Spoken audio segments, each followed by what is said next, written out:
everyone's spending all of their time on digital platforms in some way or another. Like, how are you in front of them? And maybe organically you could, and that works in itself depending on the product or service. But I feel bad for those business owners that are kind of pushing it off a little bit. I understand how it can be scary, but if you partner with like the right agency or the right freelancer, or even if you just want to manage it yourself, that's a viable option as well. It's just more or less just finding that person who's going to be able to like guide you in that way.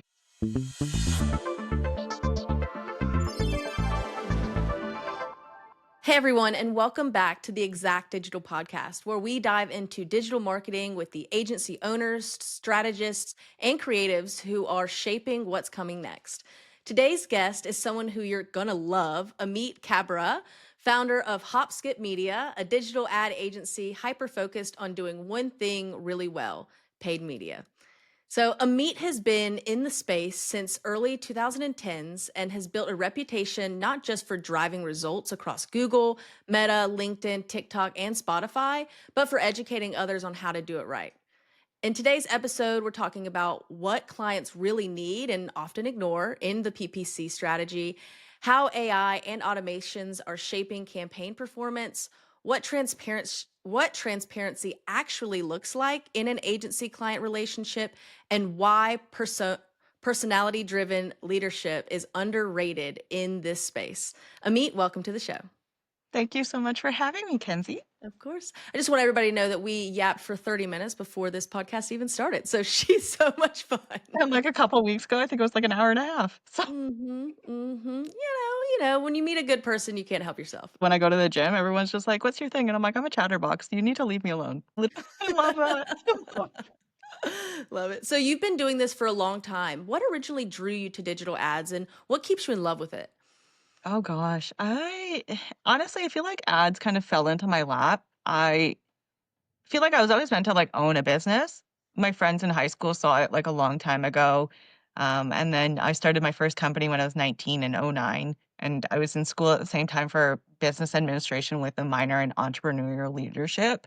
And we had this one class, it was like 3 hours long on digital marketing, and that was it. It was like SEO, ads, analytics, email, social, web dev too, I think. Like 3 hours. Like imagine doing that now. Like there's just no way.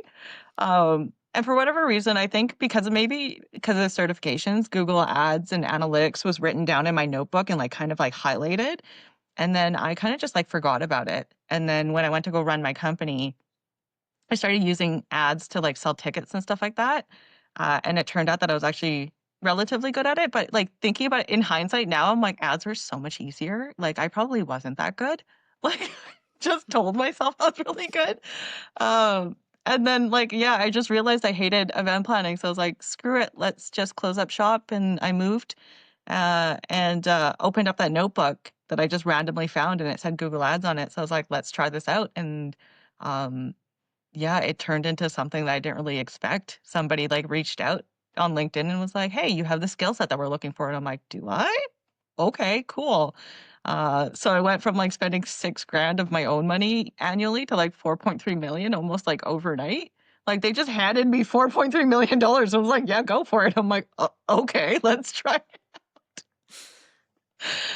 So yeah, the learning curve was really, really, really steep. But I think for me, when you throw me into like a massive challenge, the only thing that'll actually happen is me getting like really obsessive and like finding a way out. So that's kind of what basically ended up happening here. I just kind of found a community online, asked them as many questions as I possibly could, told them where I was trying, what I was trying, and then where I was failing. And I think that vulnerability really, really helped because they were just like, okay, like this isn't somebody who's giving up because she can't figure it out. It's she literally tried XYZ and this one and this, that thing, and she hasn't been able to get there. Which makes it a little bit easier to mentor somebody, I think, is when they actually really are actively trying. So yeah, that's kind of like the origin story. It was just a bunch of people who just kind of were like, we'll help you. And then it just kind of somehow catapulted into this, which is kind of wild to see now. Yeah. So you're meant for it, and you took the leaps of faith, you adjusted and pivoted, and people like that honesty when you can say, "Hey, I don't know this. Could you teach me this part?" And then that's where your real growth happens. Yeah, you kind of have to show somebody that you've at least put the effort in, and I think that's kind of the problem where Like, I get a lot of messages from a lot of people, and they'll be like, "Well, this isn't working," and I'm like, "What did you try?" And they're like, "The ad, I pushed it live," and I'm like, "What else? Where where's the analyst in you? Like, what happened?" So then it kinda gets a little hard to and then that's I think when I started getting those questions, that's when I started seeing why they were helping me so much because I'm like, "No, I tried this, I went down this route, it still isn't working. Somebody somewhere tell me what I'm doing wrong," and I think, yeah, it's just a little bit easier when you're actually actively trying, so, yeah, if anybody's listening to this, just, like, push yourself a little bit, just a tiny Yeah. bit. You'll actually I don't know, I think it's just kinda great. You'll just become a little bit better, Right. and you'll thank yourself in the future for it. Because I definitely thank myself for it now. Because like, now Right. I have just so much context. Like, people will be like, "Can I try this?" And I'm like, "No, it won't work. I tried it 5 years ago, it's not gonna work now, I already know." Like, that's just how this works, or I tried and failed at this. Maybe we try a different iteration on it now. And that only comes with that experience and actually pushing yourself to fix the issue versus asking someone else to do it for you. Right. And your failures are where you grow. Oh yeah, So totally. you're incredibly focused on education, transparency. Why is that such a big part of how you run your agency? I think when I started, I there really weren't a lot of ads people, or at least where I was. So I felt like basically like out on an island by myself. So then I kind of started using the education as a way to fill that gap for everybody else who didn't really understand what I was doing for a living. Because I'd walk into even like any other digital marketing meetup and they'd be like, "What exactly do you do? Like, how does this work?" So then eventually I just started becoming friends with everyone. So I started like doing talks at like SEOs, meetups or web dev meetups about ads. And I'm like, let me just show you what I do. And then eventually that turned into something online and then it kind of just ran away from there and yeah, it's been really cool. It just yeah, it was more so came from a place of loneliness if anything, just wanting people to understand what I did. And then when I started noticing people actually enjoyed the content or the way that I was teaching it, I guess, or talking about it, it just kind of continued like it's just like a little bit of a snowball, right? Where you're like, "Oh, I see a little bit of progress. I'm going to keep on going." And I'm very thankful for it. It's been great. It's been great. Wonderful. So you focus exclusively on PPC, Google, Meta, and a few others. What made you Mhm. double down instead of going full service like many others? Oh gosh, I've got the best horror story for you. Um, so I decided so I worked in like ads for other companies for about 2 years before I decided to leave and go freelance. And my first freelance client was the worst client you could possibly ask for. Like it turned into a lawsuit basically. It was good fun. It was great. I took over the ads account. Um, and a bunch of other stuff. He was just like, "I need a new website. I need SEO. I need email. I need this." And I was like, "Yeah, totally. I can do that." Because at that point, you're just trying to make the sale. Like you have no income. You're just like, "I'll do everything. I'll do anything." So I hired a bunch of friends and got them to do the stuff that I couldn't do. And I was like, "Oh, cool. Like I'll do a full service agency. This could work." And then this client turned around within like I think it was like 45 days. It was a really short. Like the way that it like progressed was wild. But he came back and he's like, "There's so many errors on my website." And I was like, what are the errors?" And he wouldn't tell me. And he's like, "Well, if you can't see them, then you're probably not worth your salt." And I was like, I stare at this thing like all day, every day. And after a certain point, I'm not going to be able to see what the problem is. Like, what is a problem to you? And he still wouldn't tell me. So then eventually he kind of just went with like this whole I'm not paying. And I was like, well, you're contractually obligated. So what are you going to do here? And he came back and was like, "Okay, well, then I'll see you in court." And he actually like, that red flag was there beforehand, we even signed the contract, and I really should have seen it because he was, like, telling me about how he had complained to another agency so much that they actually credited him for, like, 6 months of free work or something like that, and he was just so proud of himself. And I just sat there and I was like, "Oh, yeah, whatever." And at that point, you don't think that, like, that person's level of crazy is gonna hit you. Right? You think you're immune to it. So I'm just thinking the exact same thing at this point. So when he came back and said that, and I'm like, "You must have me confused for someone else." So I literally called like a civil claims agent that I knew in the middle of his dinner. I felt so bad, but I was like, "I need an answer and I need to figure it out now." And it was like 7:30 at night, and he was just like, "Yep, I'll get it sorted." He went back to his office, filed the paperwork the next morning, and I was like, "You want to see me in court? Let's go." Let's see what happens to you. And he, I think, was really shocked by that because I don't think he was expecting me to turn around and be like, okay, we want a lawsuit. We'll have a lawsuit. But that lawsuit taught me that I should probably only do one thing that I'm really good at. And that's the story as to why we only do one thing. Yeah, it's sometimes those red flags do exist when you see them in the beginning, and it's interesting that he was so proud of getting that free work when in reality Mhm. the goal should be success for the client Mhm. rather than free. So everybody out there listening, if you see somebody showing themselves and who they are, believe them. Mhm. Values really need to line up.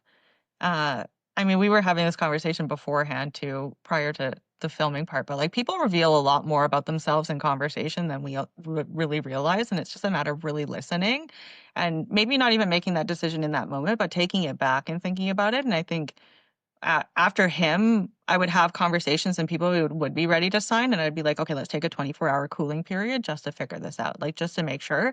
Cause I know for me, I see it better when I get to step away from it a little bit. I can't make a decision right in that moment. I know that it likely will not be the right decision.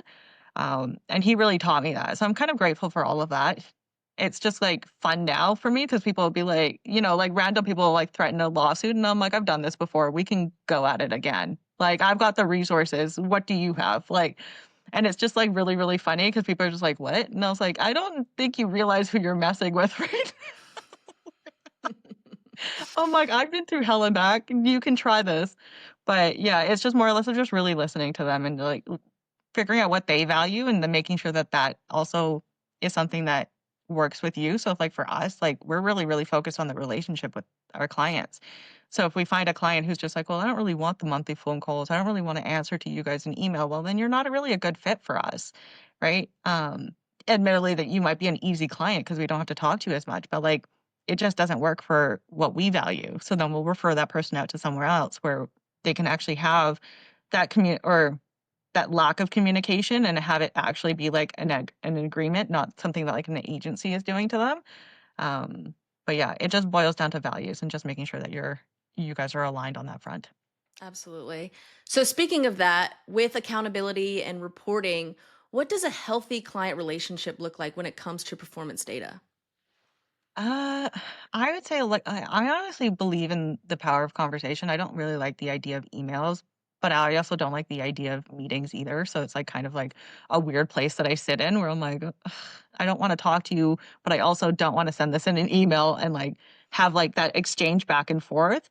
So for us, it's more or less just figuring out what needs to be an email, what needs to be a phone call, but like really just having those conversations and having the tough ones with our clients a lot too. Um, because I think that's just kind of where it kind of boils down to is just having clear reporting. So we have like a biweekly dashboard that gets automatedly or it's automated and sent out to them like in the middle of the month. And then we have a monthly report that has like our actual insights. And that's usually comes with like a phone call as well. So that's what we usually really, really encourage is just do the phone call, at least for the first couple of months. So that way you can kind of get your bearings in and just be like, okay, I understand what this number is telling me. I understand what this number is telling me. I understand this graph, all of that stuff. Um, yeah. I don't know if I answered your Right. question there or if No, I went on a you're tangent. completely correct. Because with the client base, you want to make sure you're not wasting your or their time, with that back Mhm. and forth emailing, because a lot of times things can be lost in translation when you're not using your words. But at the same time, it's like, do they have the time to take 30 minutes to have that conversation? So it's what should be in an email and what should be a conversation is a really delicate balance. Yeah, and I feel like just having the performance calls makes a lot more sense because then at least if there's something positive that's happened, we can give them an answer. If something negative has happened, we can give them an answer right away versus them having to sit there for maybe, I don't know, a couple hours a day, maybe 3 if it's over, like, a weekend or something like that, like, I feel like that makes more sense, and then when it's just general updates, like quick emails and keep that really those lines of communication really open, um, it tends to work for us. I mean, our retention rates kind of speak for themselves, so at this point, I'm like, I mean, it's not broken, so I'm not gonna change it, so Lovely. So you mentioned Looker Studio and Optimizer. How do tools play a role in how you manage scale and insight? with, I hate calling it Looker, I'm not gonna lie to you. I keep on calling it GDS. I can't help it. I'm just, like, archaic in that front. I can't get there. Um, yeah, with GDS, I think it's just having those reports available to everybody, so that way there's that transparency there. With Optimizer, I really love using it for, like, the alerts and stuff like that, so that way we can kinda keep an eye on if conversions have gone down, if ad spend has gone down, especially for, like, the times where client payment might fail and stuff like that. It happens a lot more often than a lot of people like to admit. So then it's a nice way for us to find like know right away versus waiting the day or two because we're not looking at the account every single day unless it's a high spending account. So then we'll use Optimizer for that, and then I really love the PPC Investigator tool that they have in Optimizer. It's so freaking cool. So then if there's something good that's happened or something bad that's happened, it really helps me nail down where everything fell. So I really love using those tool, but I know that, like, one of my team members actually has, like, a workflow for every single week where he just checks, like, "Oh, are these keywords still working really well, or is the bidding, or not the bidding, sorry, the ad schedule." Actually, that's not a weekly thing, that's probably more quarterly, but, like, he has, like, his little workflows where he's like, "I have to check this every week, I have to check this every month, I have to check this every quarter." So it keeps them nice and organized, which I really, really love because nothing really falls through the cracks then. Because Optimizer doesn't, I don't know. I don't think it's ever failed me, so I'm gonna say that it's, like, 100% great. And I also love the founder of the company, so I'm never gonna really say anything bad about it, but, yeah, it's a really great tool on that front, just making sure that you have everything in place that needs to be in place. Absolutely. Because in this field, there's so many moving parts. So having that Mhm. consistency and reminders is so important. And especially looking at tools too is, for me, like, the reason Optimizer is the choice is because, like, the founder of the company is still very involved in PPC. He has, tons of staff that are very involved in PPC. They do data studies, they're doing their own, accounts as well and stuff like that. So, like, we know that these people are actively in the industry. They're making changes in the platform that makes sense for us in the industry, where some tools might not have that same, leadership. So yeah, I think for me, it makes Optimizer the obvious choice, just knowing Frederick and knowing that he's literally just constantly out there talking about paid ads. So that makes me feel a little bit more confident in using a tool like that because it's just a little bit easier to get behind. Yeah. You mentioned a little bit earlier, you're candid about needing clients to show up and participate in the process. What are the signs Mhm. of a great client fit versus one that might be better served elsewhere? Ooh. I think first is really having expectations of, like, results and stuff like that. Some clients come in and go, "Oh, yeah, like, ads is basically a tap. You turn it on and then you turn it off." And technically, yes, it's true, but, like, just because I turned on your ads, 15 minutes later, you're not gonna be sold out. Like, that's just not how this works. Sometimes it does take a couple months, especially with lead generation. Like, we need to figure out who your customer is, what they're actually typing into Google or other platforms, and what they actually do in their spare time, and sometimes that takes a little while to figure out. Sometimes it's right away, we can sort it out, and sometimes it takes 3, 4 months. Like, it really depends on the brand. So that's always kind of like the big thing is, like, especially in our sales process, is doing that education of, like, sometimes it doesn't work right away. You have to give us a little bit of time. Like, we had one client that we couldn't figure it out for, like, a year. And then eventually it just cracked and we were able to get there. And, like, I'm just so grateful for that client to just have that trust in us and be like, "No, you guys are doing it. You're just trying to figure it out." But, like, think about that for anybody else. Like, they would have walked so fast and went to another agency and been like, "They don't know what they're doing. They don't know anything." Really, in reality, it was a really tough nut to crack. Like, they were in a very, very niche, industry, and sometimes it takes a little while. Um, so yeah, I think that's probably, like, the big one is just, like, figuring out the results on that, and then really talking to them about how they wanna be communicated with. Again, I don't really mind the email side of it. It's just I want you to show up for your like, I really, really want you to show up for your monthly calls because I think that's when we can have really great conversations, and if you're not willing to do that, it's likely not gonna be a good fit for us. Um, yeah, I think those are probably the 2 big ones for us really at this point is just the communication and, what your expectations truly are and if they are realistic or not. Yeah, and managing those client expectations from the start is so important because Right. you need to know that it's a partnership. We might test one thing and it's not going to go the way we planned it to go. So we're going to have to pivot and understanding that there's not a right answer. And sometimes you're surprised about who this target audience would be or what creative is going to work better. So having that trust and ability to say, okay, well, these people are trying, let me see if it's because of them, because of us or where that process is, and having that open and honest conversation of like, hey, if you want lead generation, it's not going to happen in a week unless Yeah. you go to a company that's like, oh, I'll give you this downloaded list of leads. That would be a good fit for you, but not if you're trying to actually have a long term campaign. Yeah, and I think a lot of them have this tendency of like, "Oh, yeah, we're just gonna catapult ourselves and scale really, really quickly," and it's just again, if you're not putting in the funds to be able to get to the scale point, like, there's only so much we can help with. So then even those conversations and even having that prior to where it's just like, when we say you're ready for scale, like, is that a conversation you're gonna be open to?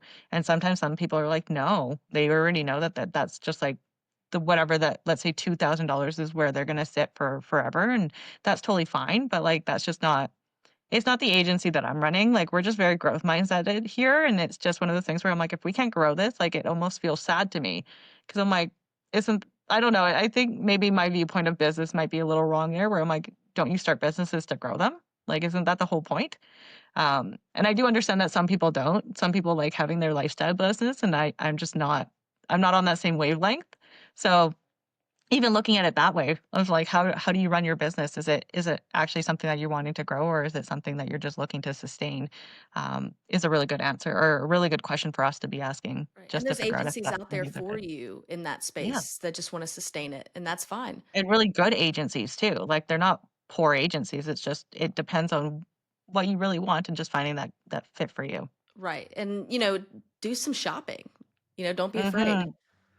Yeah, that's my number one thing. I don't even if it's a referral, like, they'll come to us, and I've had some clients be like, "Oh, yeah, I had, like, 3 people refer you," and I'm like, "Here's a couple other ones." And they're like, "What?" And I'm like, "I think you should shop." Like, I love that, like, multiple people said my name. It's amazing. That's all I've ever worked for really at this point, but I still don't want you to blindly trust. I still want you to go shop around, find out what other people are doing, look at their pricing as well and see if that might work for you better.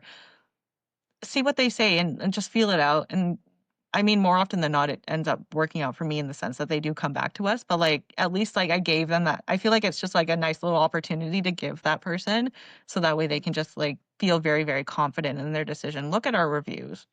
Look at my content online. Look at the other founders' content online. Does anything else resonate with you? Um, yeah, that stuff's really important as well. Absolutely. Because also that gives them trust in you that they know you're not just trying to sell to them and you Mhm. want the best result for them. So that's kind of a really good setup from the jump. Yeah, I think for me, like, especially starting the agency, it came from client advocacy, where I worked at an agency and they just literally every single day we would stand in a group. It was in person at that time. We would stand in a group together and we'd talk about how many hours we were billable the day before. So then it just turned into a competition of who was the most billable and not like who did the best for the client. We're sitting there looking at everybody and I'm like, something doesn't feel right about this. Like, I just don't like it. So when I left, I was like, "No, there needs to be advocacy for the client because, like, they don't just imagine running a business and now having to understand how to do a whole new version of marketing from especially at that time, like 10, 15 years ago, like, this was completely, utterly brand new. So then I just, like, kinda sat there and I was like, "This is way too much information for one person to understand." Like, it's taken me years just to understand this one facet of digital marketing. It's gonna take me several years to figure out everything else. Now imagine running a business and trying to do that, and it just didn't sit right with me, so, yeah, client advocacy became a big thing, and even now internally, we have an advocate, which he's really annoying, but totally worth every dollar, yeah. He's so annoying sometimes. It's like a blessing and a curse, you know what I mean? Like, he's just so perfect and great with clients, but then he comes back and he's advocating for them, I'm like, "Damn it, man, why did I do this to myself?" Ugh, why are you doing your job? Ugh. It's the one thing I hired you for, and now I don't want you here anymore because 'cause you're making my life a little bit harder. Well, shout out him. Yes, yeah, he's my work husband of 10 years now, so I can't get rid of him, unfortunately, so he'll be there forever. I love that. He's probably laughing listening to this right now. Yeah, I constantly say these things about him, and he's just like, "Amit, come on," and I'm like, "No, you're annoying." So you mentioned the possibility of eventual acquisition. How do you think Mhm. about agency growth over the next year? Oh gosh. I don't know. It's kind of weird, right? Times are weird right now, so I don't know anymore. I don't really have much of an answer on that one because I'm like, things are strange, and it's not even in like one country. It's like literally across the planet now, and I'm like, we don't know what's going to happen, especially with marketing stuff. Like when things go bad, marketing's the first thing to get cut, and I understand it to a certain degree. Although I do think the logic is a little twisted, but um, yeah, so I don't know. I don't know. I don't yeah, I don't really have much of an answer on that one because 'cause I'm like, we don't know what's happening day by day at this point. Like, I'm just trying to think things that are I'm just weird. like crossing my fingers and hoping that the same thing that happened with COVID happens because during COVID, everybody was like, "Oh, I need digital advertising." Oh gosh, what a great time. We tripled in size during that time. Oh my god, what a great time. What a great time. It Oh, was I was beautiful. living so high that time too. Oh, it was wonderful. Yeah, I'm hoping the same. Yeah. If anyone's listening out there, please do the same thing. Do the same thing, you need it. You need more marketing because, people aren't spending as much money. You need to invest more into it, right? You have to be in front of them, and especially online now too, right? So, that's the other half of it. Everyone's spending all of their time on digital platforms in some way or another, like, how are you in front of them? And maybe organically you could, and that works in itself depending on the product or service, but yeah, unfortunately, it feels like ads is almost like kind of like a thing that you kinda have to do if you wanna have that scale, especially online, so, yeah, it just I feel bad for the business owners that are kind of pushing it off a little bit because 'cause I'm like, I get it, it's scary, and obviously it's a ton of money that you don't wanna be spending that you might not get a return on, because that's entirely plausible. CPCs are going up, we're getting less visibility into things, like, it's just I understand how it can be scary, but if you partner with, like, the right agency or the right freelancer, or even if you just get a consulting coach and you wanna manage it yourself, that's a viable option as well. It's just more or less just finding that person who's gonna be able to, like, guide you in that way. Um yeah. If you're ever wondering on consulting and stuff like that, I can always send resources as well. That's just a side note. Side note. I know a lot of great coaches. They're wonderful, absolutely and utterly wonderful. So, yeah. I think everybody should be having a coach and or therapy. You need a reflector, you need somebody to talk to. Oh gosh, it would make Yeah, the world a it's better very place. true. I do. Yeah, and I think with the consulting side of things, especially if you're running your own ads, it's a great, like, inexpensive way to get really great advice from someone who's been doing it a lot longer than you. And you can easily get them to do, like, a nice little quick little audit on your account and just, like, that's it. You have your to-do list, and then you just continually go. And then it's just a matter of just learning a little bit more on whatever they told you, and that's just something that needs to come internally from you. But yeah, it's great. I think, like, it's worked for a couple past clients that were like, "You know what? We don't really need an agency anymore. We kinda wanna manage it ourselves." And I just kinda went, "Here's, like, a great coach. Call her every, like, once a quarter, have her just take a look at everything, and you're solid. Like, you've saved so much money." And it's worked out really, really well for them. So, yeah, small budgets don't mean that you can't get great results. It's just more or less it's just having the resources in the right places. Right. I know that you had a bad experience with the whole full service thing and you were trying to internally grow. Do you think a merge or partnership could be a part of the roadmap, especially if it complements your PPC focus? Yeah, I've actually started thinking about that a little bit more and kind of almost I haven't ditched the idea of an acquisition quite yet. I still want that, but I think maybe a merger that happens beforehand and then we go for acquisition has been something that I've been thinking a lot about lately. A lot of my friends own really great like agencies that are like kind of parallel or tangent to what we do. And I'm like, we could take some of the best minds that I know and put them all into one company. That would be kind of cool. That would be something that we could sell pretty well, I think. So yeah, it's something that I've thought about. Yeah, I don't really have much of an answer on that one quite yet, just because I don't know what that would look like. I think for me, I kind of get a little scared of like, well, who's number one then? Is it me or is it going to be someone else? And like, I think that's the thing that I have to really think about and really work on in terms of like letting it go. Cause like it's been me in this seat for almost 9 years now? 8, 9 years? Like, it's been a long enough that I'm, like, kind of used to it. So that's kind of the scary part about possibly doing a merger is that I would lose that control. I'm trying not to sound like a control freak, but I totally am. It's okay, I'm one too, so no judgment. I mean, we're analysts. Like, obviously, we're control freaks. We We're just looking at bids all care. day. I was in ads when it was all manual, like control freak. Control freak. Like they made me this way. Is basically how I'm gonna put that. It's Google's fault. It's Um, Google's fault. Google, yeah, Google, if you're listening. yeah. But yeah, I think about it that way. Where I'm like, I don't know if I'm quite prepared to lose that, but yeah, I think a merger might be really cool. I think I could do something really really cool with a merger. What That's would you kind of feel yeah. with like white label? So we do white label as well, a little bit, not a whole lot. And I actually really do enjoy it. I think it's kind of cool to be able to just run the account and not have to do like the client management side of things. But that's also like the introvert in me that like wants to stay away from everyone. So like I know for my team it's a little bit easier because then they're just like, okay, well here are the updates, we're ready to go. I just don't think I would want to go full white label just because I do enjoy the glory of being able to do stuff for our clients and talk about that, where with white label, you can't talk about it. So yeah, there's a little bit of an ego thing there as well. Um, but I don't mind it, honestly. I like Right. it because I know I'm good at my job. I know my team's good at my job, or like not my job, but they're good at their job, and I want them to be recognized for that. And in white label, you don't really get that glory. You kind of have to give it to another agency, and at that point, I'm like, well, that doesn't really feel that fair. So, yeah, I try to do like a 75-25 split at all times with that because I'm like, I want us to win. Like, I want everybody to feel like they're actually contributing and doing something. And I think that brings a lot of purpose into someone's life, especially. And I try to think about like what work life balance for my team needs to look like and what makes them stay longer or more engaged and stuff like that. And if they're getting that recognition, of course, that's going to keep them engaged. So, as much as I do like white label, I don't love it enough to go fully 100% into white label. Right. So if you were to white label a service rather than have a merger so that you could stay number one, would you be open to that?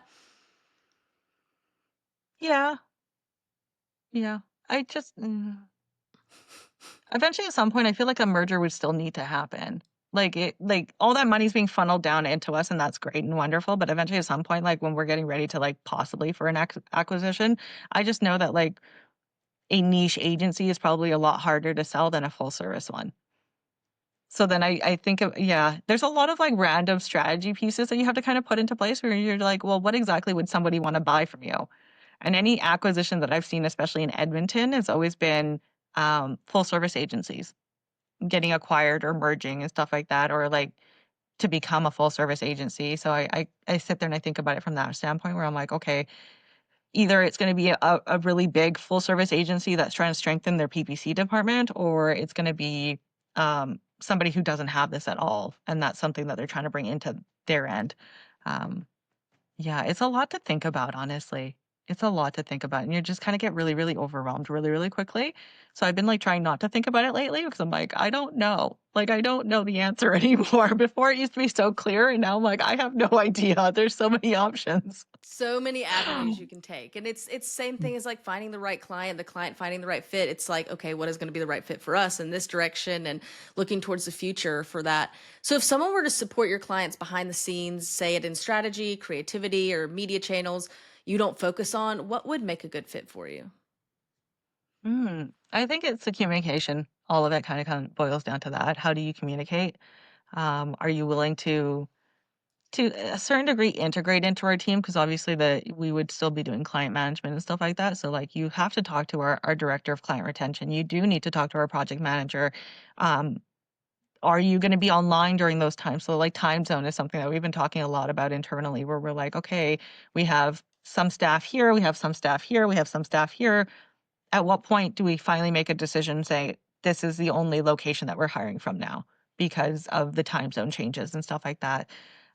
So that would be part of the factor as well, as if we were hiring like a contractor or like a vendor or even white label. It's just how when are you gonna be online? So that we at least we can, troubleshoot together if we need to, or we can have a call and strategize together if we need to.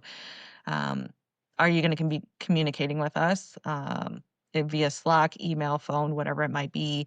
And then I would probably go into skill set after that point, which is, I feel like, a little bit of an odd way to go about it. But I feel like if you can't get those two pieces right, there's no point of like you being excellent, because like it's not really going to do much for us. We're going to constantly be like questioning you. And that just doesn't create a great relationship. Like, I don't want to micromanage anyone. I don't do it in my agency. I don't want to do it with outside vendors. Um, my firm belief is basically what Spotify had said, is that I've hired adults. They've got it. They can handle it.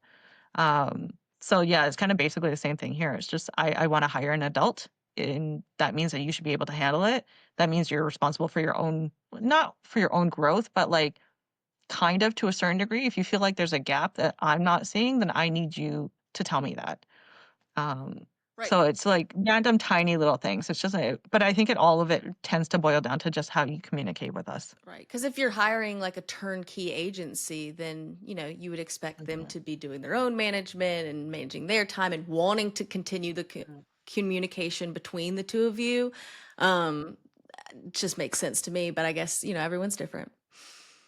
Yeah, it's really funny when you meet people who think like you. You're like, yeah, this is obvious, but like then you go out in the world and you're like, oh wait, no, it actually might not be. And that's what I'm constantly learning, especially on my end of how to run a team and an agency. It's just like, oh, other people don't do it this way. So then it's just kind of interesting. But I also think it's a great way for me to tell them how I do it. And then there might be a possibility of me learning something from them too. Just because like they're not doing it the exact same way doesn't necessarily mean they're wrong. It's just it's different. Absolutely. Amit, this was so much fun and incredibly insightful. You're one of those rare marketers who combine technical experience with unfiltered honesty. I think that's why clients trust you for sure. If you want I hope so. to If you want to learn more about how Amit and her team help brands crush it with paid media, head over to hopskipmedia.com or follow her spicy takes on LinkedIn. Thanks again for joining us. It was a blast. Thank you for having me. Absolutely. I mean, it's better to know what you're thinking than have to guess it. So I know that they always know what you're thinking. Yeah, that's the one selling point for me. Every time someone's like, "Why should we be friends with you? Why should I date you? Why should I anything?" I'm like, "Trust me, you'll know what I'm thinking at all points." No I question. will not be concealing that kind of information from you. Right. So much so that my family hates it. I So, love it. Well, thank you guys for listening, and I hope you have a wonderful day. Don't forget to like and subscribe.